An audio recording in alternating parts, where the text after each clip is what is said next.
ଆରେ ତୁ କ'ଣ ବି ଯିବୁ? ଆମେ ତ ଯାଉଛୁ ନଦୀରୁ ମାଛ ମାରିକି ଆଣିଲେ ଘରେ ଯୋଉଠି ଭାଜିକି ଭାତ ମୁଠାଟେ ଖାଇବୁ। ତୁ କ'ଣ ପାଇଁ ଯିବୁ ସାନ ପିଲାଟା? ତୁ ଥା ଘରେ ଯାଇକି, ଆମେ ମାଛ ମାରିକି ନେଇକି ଯାଉଛୁ ଭାତ ଖାଇବୁ।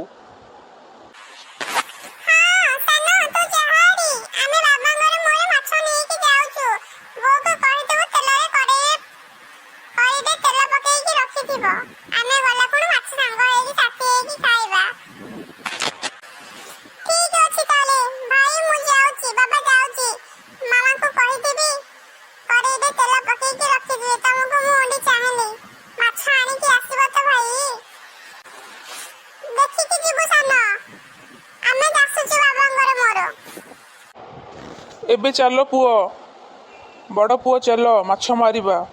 ସାନ ଏବେ ତୁମେ ଘରକୁ ପଳାଅ।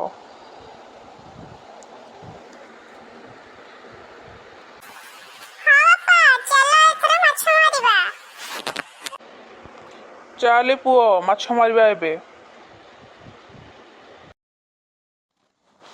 ଆରେ ପୁଅ, ଆଜି ତ କିଛି ମାଛ ପଇଲାନି, କ'ଣ କରିବା? ଘରେ ଗଲେ କ'ଣ କହିବା?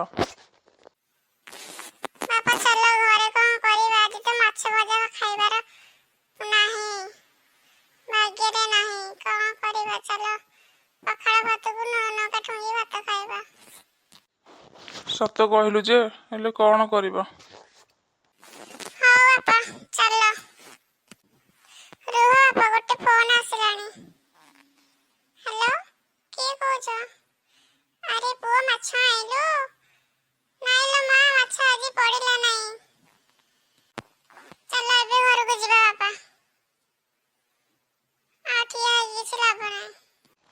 ହଉ ଚାଲ। ଆଜି ଏତେ ଦିନ ପରେ ମୋ ହାତରେ ମାଛ ପଡ଼ିଲା ନାହିଁ। ହଉ ଚାଲ, ଭାତ ଯୋଡ଼େ ଖାଇକି ଶୋଇବା। ପରିଶ୍ରମର ଫଳ ନାହିଁ ଆଜି ଆଉ।